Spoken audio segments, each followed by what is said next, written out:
There are signs in the soul that make no noise. They don't arrive screaming. They don't arrive with fury. They don't break down doors or raise their voice. On the contrary, they move in silence with an unsettling calm. They seem like kindness. They seem like self-control. They even seem like maturity. But beneath that polished surface dwells the most dangerous shadow that can manifest in a human being. That signal, according to Carl Jung, is total emotional coldness, the absolute disconnection from one's own feeling, the emptiness where once lived a living soul. Many imagine that the danger lies in explosive rage, in declared hatred, in open aggression. But Jung discovered something more subtle and much more devastating. The most dangerous people are not the ones who scream, but the ones who no longer feel. Because when someone has learned to disconnect from their humanity, from their compassion, from their pain, they have also disconnected from all possible empathy. And without empathy, any atrocity becomes possible. Most of us are wounded. All of us, at some point, were harmed by life, by others, by our own story. But the crucial difference lies in how we process that pain. Some face it, they cry, they break, and in that process, they rebuild. Others, on the other hand, learn to freeze. They learn to shut down emotionally as a defense mechanism. They turn off feeling to avoid suffering again, and they succeed, but at a very high price. The price of becoming a mask without a soul. Jung called this phenomenon identification with the persona. The persona is the social face we show the world, our psychological costume. It is useful, necessary, but dangerous when we forget that we are not that costume, because when someone completely identifies with the mask, they lose access to their inner world. They no longer know what they feel. They don't know what they desire. They can't distinguish between duty and truth. They become function, not being, and in that state, they can hurt deeply without feeling anything. One of the most disturbing symptoms of this state is the inability to feel guilt. Not because the person is evil in essence, but because they have buried their emotionality so deeply that no internal record of humanity remains. They can lie without blinking, betray without remorse, manipulate without conscience, because in their inner world, no one is inhabiting it anymore. Only the empty structure remains of what once was a living someone. During my work as an analyst, I saw this pattern many times. People who came saying they didn't feel anything, that they couldn't cry, that they couldn't remember the last time they were genuinely moved. And behind that emotional anesthesia, there was always a story. Abandonment, rejection, humiliation, impossible expectations. At some point in their childhood, they learned that feeling was dangerous, that showing emotion meant being weak, and so, little by little, they built a castle of ice around their heart. The problem is that this castle becomes a prison. At first it protects, but later it imprisons. And from inside, that person begins to see the world with increasing distance.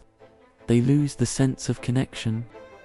They begin to see others as objects, tools, obstacles, no longer as human beings. And there is where the danger is born. Because when we dehumanize the other, we can justify any action. Evil, Jung said, does not come from hatred. It comes from unconsciousness, from the lack of connection with the soul. Sometimes this coldness disguises itself as rationality. The person seems very logical, very efficient, very stable. They don't get upset. They don't overflow. But it's not peace. It's disconnection. Because true emotional stability is not the absence of emotion, but the ability to feel without being dragged by what is felt.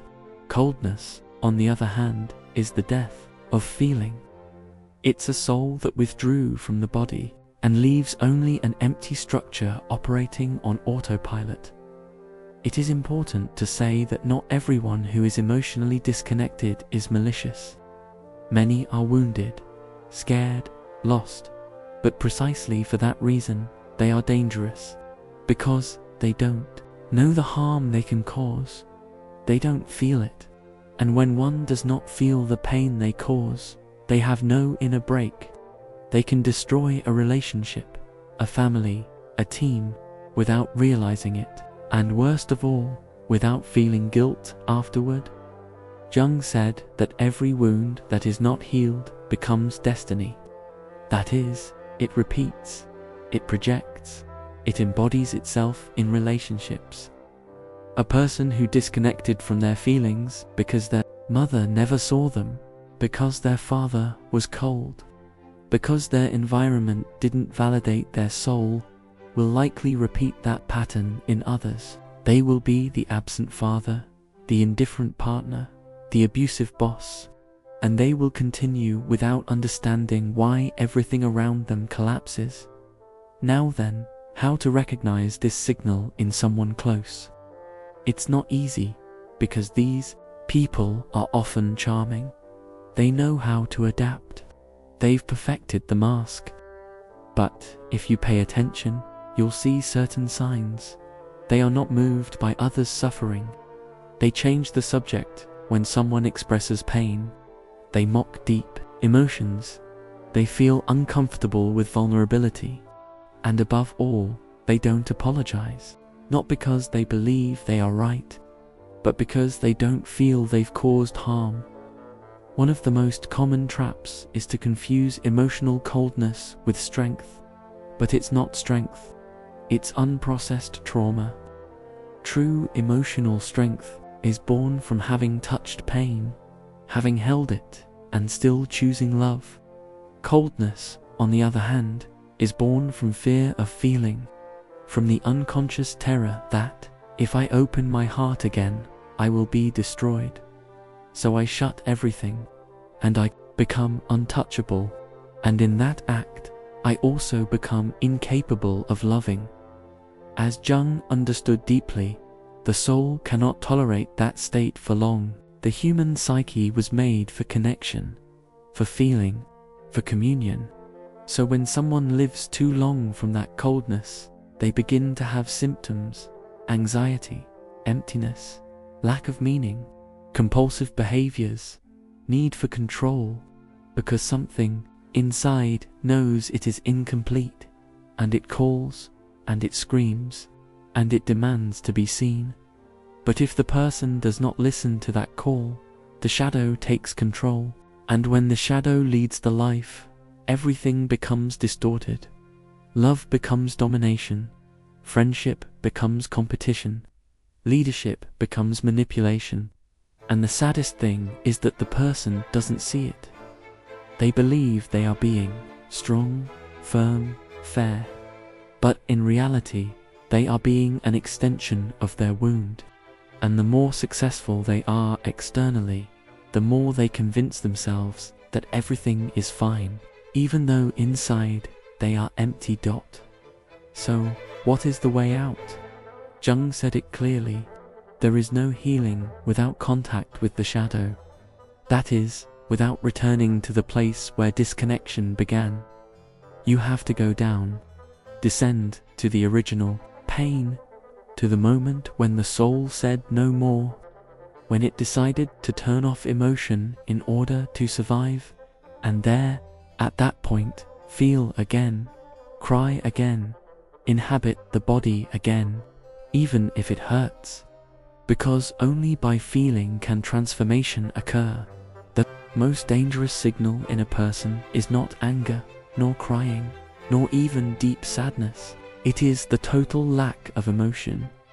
It is the empty smile, the soulless gaze, the hug without warmth, because there lies an untold story, an unexpressed pain, a frozen wound that, if not made conscious, can destroy everything in its path. That is why, If you ever find yourself in front of someone who seems to feel nothing, do not ignore it. Don't be fooled by their apparent stability.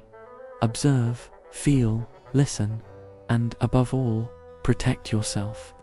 Because a person disconnected from their humanity can, without meaning to, disconnect you from yours as well. The greatest task of the human being is not to be strong, it is to be real, and for that, one must dare to feel, even if it hurts, even if it exposes us. Because only a living soul can love, only a living soul can heal, and only a living soul can look at another and say with truth, I see you.